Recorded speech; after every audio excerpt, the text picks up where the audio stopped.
0-0 is the worst thing because you watch these overprimped, overpaid millionaires running around for 90 minutes, not doing actually anything. People go on about the tactical play of teams. The tactical play consists of kicking the ball around the back four until an opening comes up. That can go on for minutes. Minutes watching the ball just bounce between the same four players. You pay 45 quid upwards just to get into some of these stadiums to watch four people pass the ball around the back, ignoring the other fucking 18 people on the pitch. Honestly, football is dreadful. You go to a match and you expected to pay a tenner for a fucking pint and a crap pie that's cold and probably give you dysentery in the process.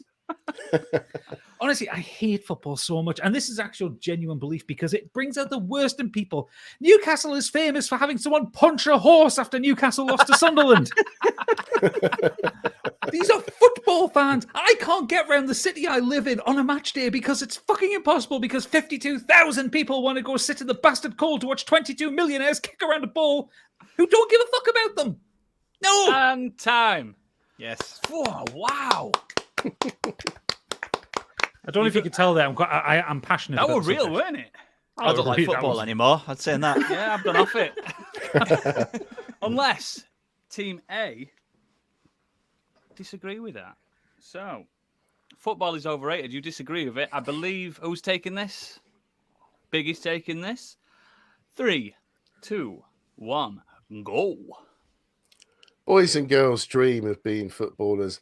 You can play that game just with your friends, jumpers for goalposts, beans for tea, kicking a ball around, or you can train, become part of an academy, grow up, end up becoming the greatest footballer that ever exists. That's a dream for so many people out there. And it's not just a dream for the people that play football. It's the dream for the people that watch the football, who are part of that community, that have grown up supporting the same team all their life, whether they're born there or just pick that team out randomly. It's all about that unity, that boyhood, the dream of football for winning the championship, getting behind your team. There's nothing better. It doesn't matter if you have a score draw of 0-0. That could be the that could be the result you need to give you that 1 point that wins the championship. It doesn't matter. And it could be a tactical game. That's the idea of a manager. He gets his 11 players to play a game to defeat the other team. That's the point of it. But everybody wants this. It's a dream we all want. I've always wanted to be Beckham. Is that it? Oh, stop time. That were emotional. I don't know. I just heard that Hovis advert in my head then. For no reason. It was when he said jumpers for goalposts. Yep. That's all I can think of. So we've got 1 minute to rebuttal this, starting now. Gadget, you can't go in about the fans. You can't say football's a terrible, boring game because of the way the fans act. That's I not can. what the question was. That's not what the question was. But, okay, I will concede that. However, it is still a terrible, overrated, boring game to watch. The Yeah, fans it's just fucking make it shite. worse. Well, no, because I mean, if you end up with a 0-0 draw, that's because both of the teams are usually playing so well. No, you can't- they're playing equally I've shit. seen games where it's just awful, and I'm just sick of it. The players are prima donnas. He's not. He's It's absolute liar. Don't believe his so lies. so much money He's not- banding none around of the it's game. true. They don't give He's a the shit biggest about Liverpool the fan fans. I know. They He's don't telling care lies. at all. And it's such a popular game in Europe. You have to be the absolute peak of physical fitness Yeah, and it's skill such to a even popular- participate in even the popular- lowest leagues. It's such not a like It's you can just take it on overrated. as a There's hobby. so much Hockey is money more invested interesting in it. than football. Are we done? Are we done? Time. Yeah, I think I've completely knocked the wind out of Candy's sails with that one. What was Team what A. did you say? Team A, you've won that. Of course they fucking won it. It's were as good as us just emotional. coming on there and going, Kojima is the best, and you go, yeah. It's like, I might have not liked football. we know what you do.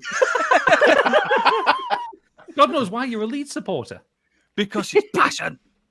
Excellent. So it's 5-3. It's sadomasochism. The next three, the final Throwing three, Team A some bones, yeah. are run by our listeners. So if you don't like the questions, blame them.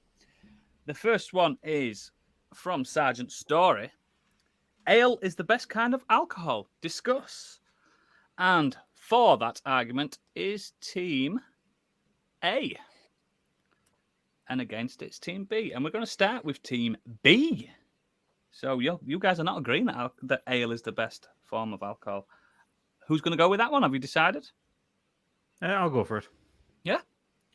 Okay. 3, 2, and a 1. Go. Ale's fine, but whiskey exists. Oh. Rum exists. Vodka exists. Ale is the kind of drink old men in tweed jackets with extravagant facial hair drink after going fox hunting. Basically, ale is a terrible drink for terrible people. It loads you down. It makes you feel sick. It tastes terrible. I mean, it really is terrible. And everyone goes, oh, I'll have a chewy pint. It's like, no, you do not want a chewy pint of anything. That means it's off. What is wrong with you people? What is wrong with you beardy weirdies? He says, having a beard, who go into this ale all the time. No. Oh, ale is a man's drink. No, whiskey. Drink whiskey if you want to think it's a man's drink. There's no such thing as a man's drink. Women can drink ale as well, and they can be equally welcome to dislike it. Is that you? Yes, that's me. Excellent. Lovely. Lovely that. A nice solid minute there. So, ale is the best kind of alcohol. Team A. Who's going to take Right, that? with this one? You okay with this one? No, I'll do it if you want. I've never drunk an ale. 3. You have. 3, 2, 1, and go. The best thing about ales is there's now so much variety. You can have local brewed ales. I've got a lot of companies investigating the different flavors you can have with ales. You can have toffee apple flavored ales. There's all sorts of things. It's just become almost an enjoyment to try all these different flavors. There are different strengths. You can go into any pub and you'll never almost see the same ale on there because the people are just trying to get people to try something different instead of, I'll just have my usual Guinness. Oh, what have you got there? Some Tanglefoot, some fingering badger. It doesn't matter what it is. I have names are had one, comical. actually, that one. But they're lovely, and you can sit back and enjoy the ale. You don't have to drink it fast. It's just a nice, relaxing drink. And you don't have to go and get absolutely twatted straight away in the first 5 minutes you walk into a pub. You can sit back and taste that ale. And then because the flavor doesn't last for too long, you can try another different drink. It's not like it's got that taste that just hangs in there forever. You can actually be a bit more variant with your tastes. You go into any supermarket, there are options everywhere. There's so many different types now. It's a variety. Excellent. Thank you very much. Both snappy 1 minute thing. You've got 1 minute now to rebuttal this between yourselves. 3, 2, 1, go. There's more variety of other alcohol than there are ales, so having variety isn't an argument at all. And it's started to become to the point where it's pretentious. That, oh, you don't like ale. I like this IPA that was brewed in my dog's asshole. It's like it smells like a farm and tastes like dog shit, but honestly, it's the best you'll get. It's like it's just become to the Can point. you get me that where subscription, please? It's just got to the point now where you can't just have a normal alcoholic drink, or you can't even have a lager because apparently a lager isn't good enough. You have to have an ale now. That's fucking bullshit. Didn't you try to get rid of a load of flavoured gin from your house because you were sick of having all this different flavoured gin? It's not not sick. all Yeah, I took some. No. The debate cannot be personal. The debate cannot be personal. I am not sick of having the flavoured gin. I enjoy the flavoured gins. I'm saying, And I enjoy the flavoured ales. Too many gins, yeah. But the argument that there's more variety of ale than there are other alcohols is bullshit. There is way more other types and versions of alcohol out there.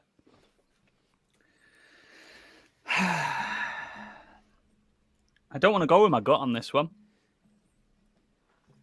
Team B gets the point. You're such an ale lover. Yes. Team B gets the point. I love ale, right. you know I do, but I wasn't going to go. So do I. I wasn't going to go personal. I mean, Oodles, you're 40% ale. I am. You're literally Thrive on wearing ale. a t-shirt that says they'll never know I'm drunk. They'll never know. You probably like an ale, don't you, Gadget? I love an ale. He loves an ale. I know he does. Candy, I am surprised you've not tried it. There's some good ales. I have had an IPA, that's true, but Yeah. more of a wine person.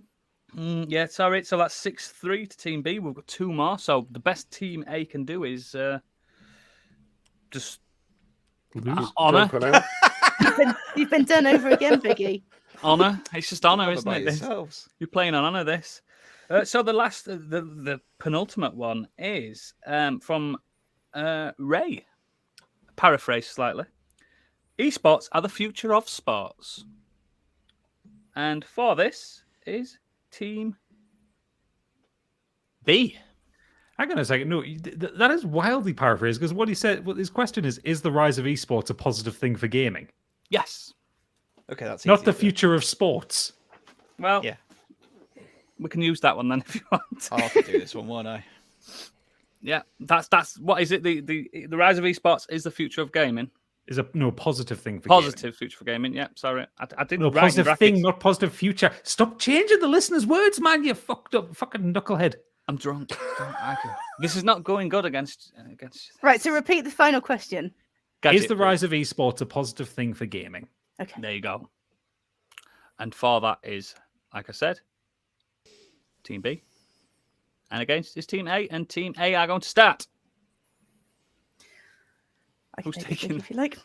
3, 2, 1, go. Esports. It's the breeding ground of toxicity. A male-dominated place once again, full of sweaty little weebs that don't come out of their bedrooms.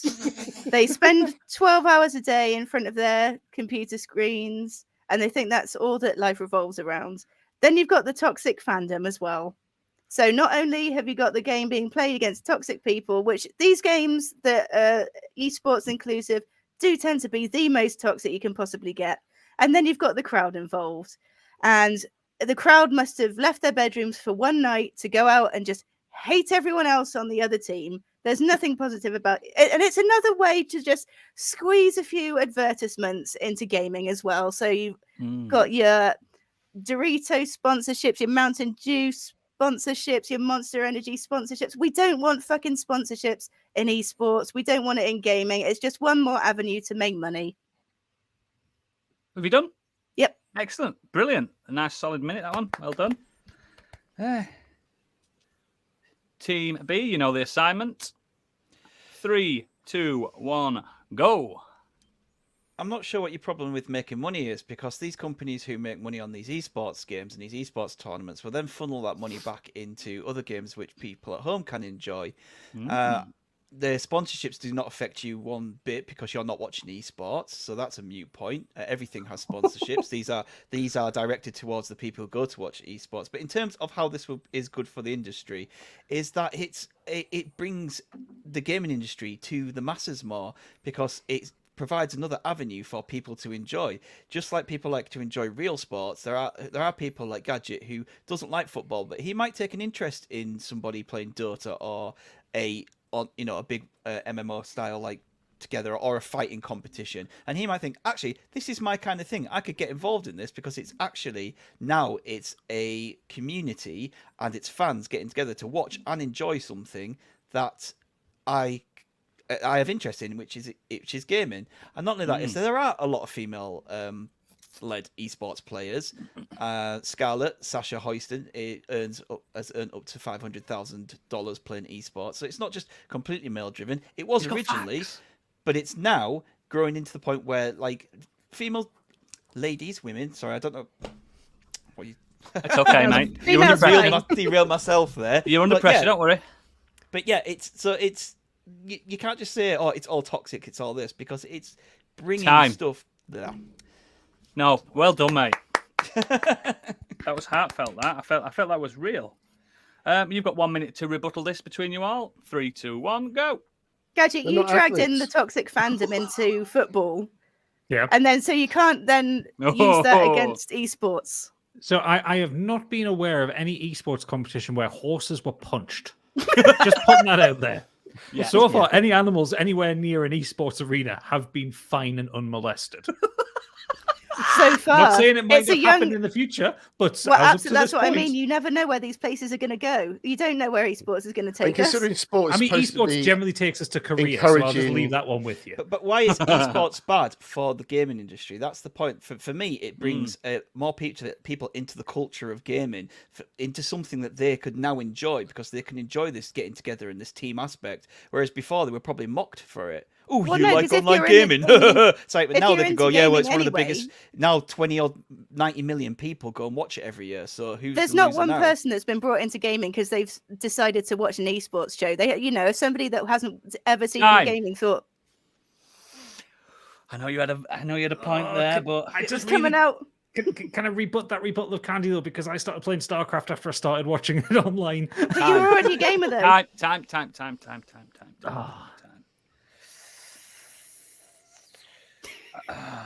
This is tough because Stig did bring out facts. I wasn't expecting that. On the fly. What? Because he's allowed to research in front of him, is he? Everyone can. There was no rule say that we can't look things I never, up. I never said that. This is an unprepared debate. If we knew the topics ahead of time, you would research, wouldn't you? Exactly. Not my fault you don't Google things. He's still stuck on Netflix on his screen, man. I'm giving It's it porn, to Team actually. B again. Team B. Another point. Oh my god. I found that really hard to debate then as well. They're out That was a good debating one. you. That was a good one, wasn't it? Mm. And the last one from That F King Show. New metal. Discuss. Oh boy. So, for new metal is Team A. And against new metal for the finale is B. And going first for glory is Team A. I'm swapping with candies. I don't listen to it. That's fine. 3, 2, go. Korn, Limp Bizkit, Linkin Park, all of them absolute classic bands, absolute bangers. People still sing songs of theirs to this day. Karaoke classics, Download Festival, one of the best festivals in the world. That whole genre, like early 2000s genre of metal, just absolutely changed the landscape of metal completely.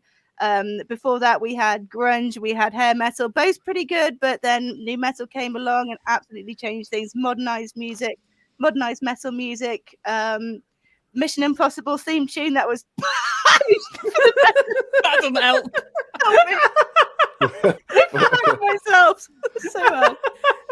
Now Limp I know why you Bizkit, want to how hate many me. classics have Limp Bizkit got?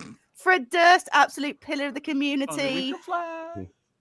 Jonathan Davis, HIV tattoo, another pillar of the community. Come on now. New metal, it's where it's at. Are you ready? That brilliant.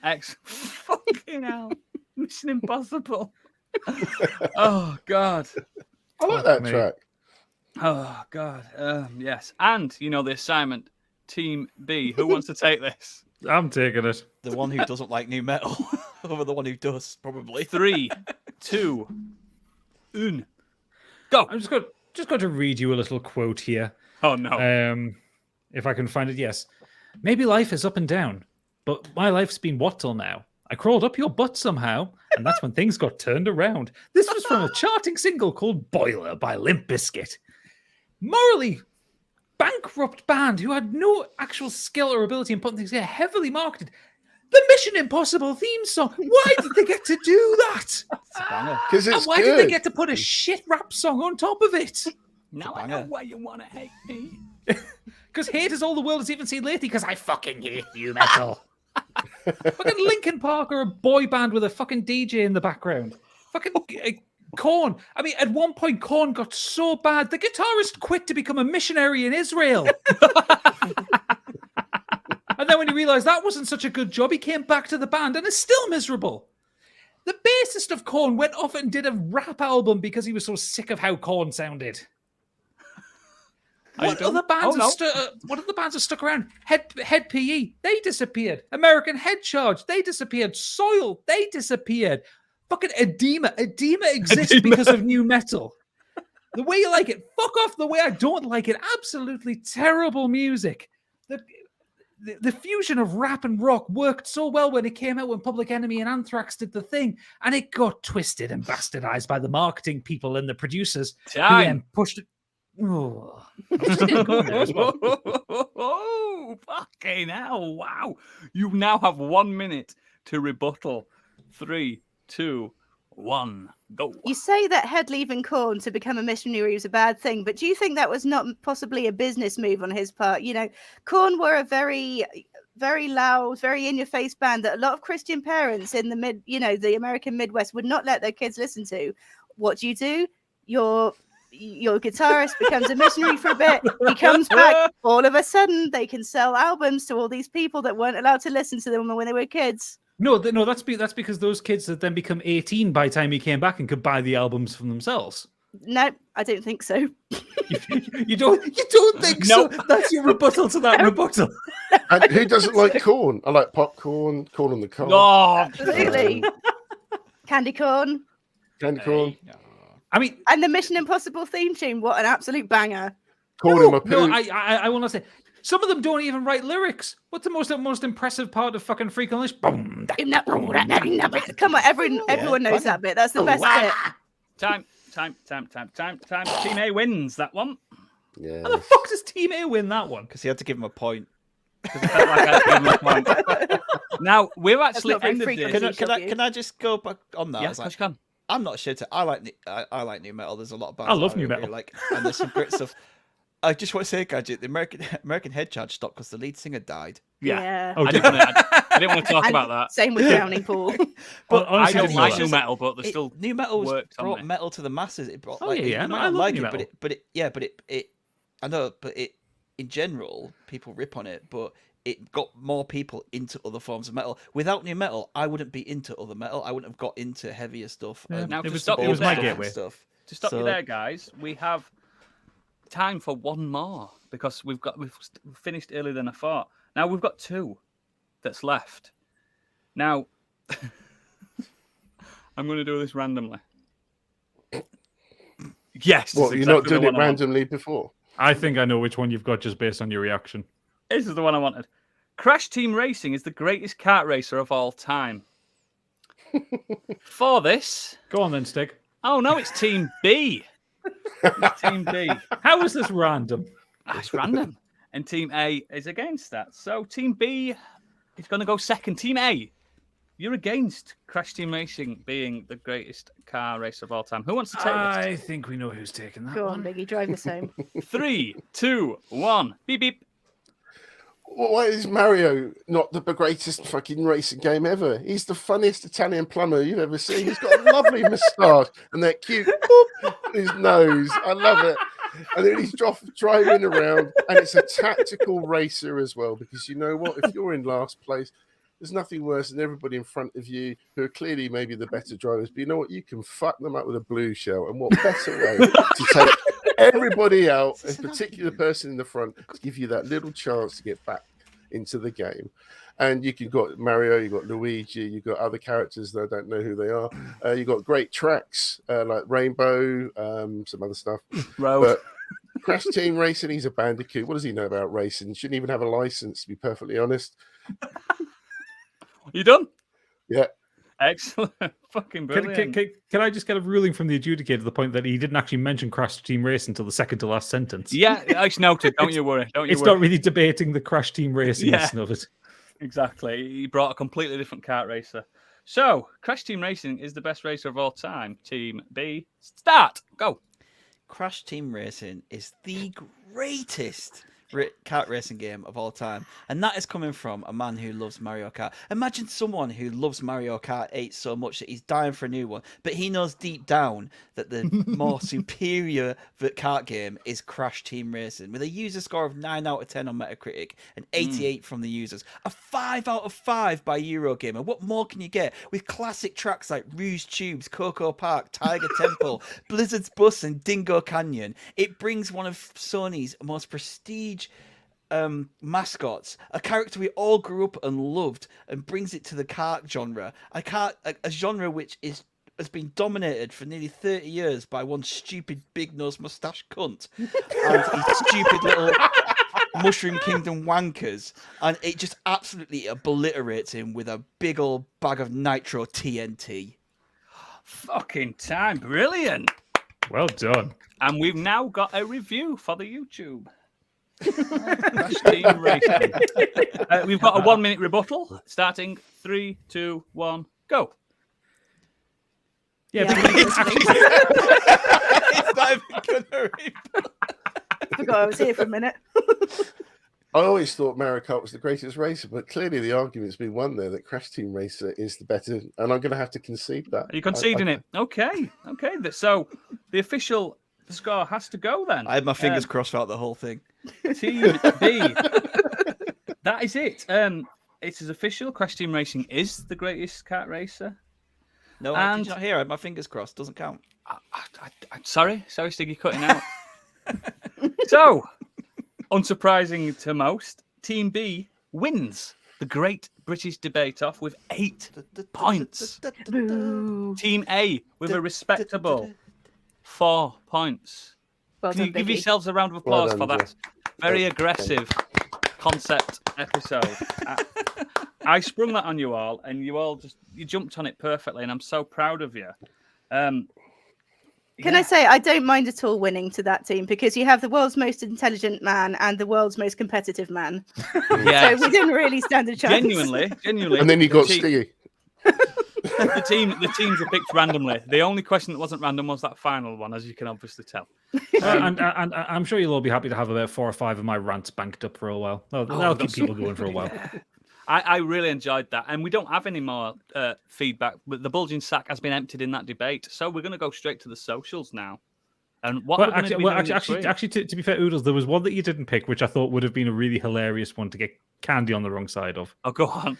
Because that was Pete Beckett asked, is Adam Sandler a good comedic actor? Oh, shit. I had it written down. It's just, there was 5 I didn't use in the end. I thought the cats and dog one would have been a bit difficult as well. I'm Cats are going to better than squash a dogs. rumour here because obviously people think I'm the world's biggest Adam Sandler fan. That's not true. I just You don't are, aren't you? dislike him. I just don't dislike Adam Sandler. I think he's fine. I enjoy if that Sandler. debate would have happened, I would have had to be a bit biased on that one, regardless. Even though I'm supposed to be unbiased. We might do What about debates. Go on, sorry. What about cats or dogs? Yeah. Everyone. Cats, dogs obviously. win, don't they? No, No, cats do. cats I've got win. one of each. I've got Dogs. 2 dogs and 1 cat. And 3 cats to 2 dogs. Cats wins. Oh, I like them both. I like them both. They both I taste like both, incredible. But yes, that is it. I'm sure we'll do more debates in future. Maybe from someone else as the adjudicator. That would be interesting because I'm terrible at arguing, as you all know. It's hard, man. I'm not. A very It is good hard, debater isn't it? at all. And I think the reason I He's did it so with good at doing it off the top of his head. it's so good. It scares me. Literally, it was only that new metal one that I actually looked anything up for, and I just wanted to get some shit Limp Bizkit lyrics. It scares me, Gadget, because if you were in court of law, you'd win, regardless of if you were the murderer or not. The thing is, I always find we like, caught you with a knife in your hand, with it embedded in the body. Yeah, yes, but I'm a chef.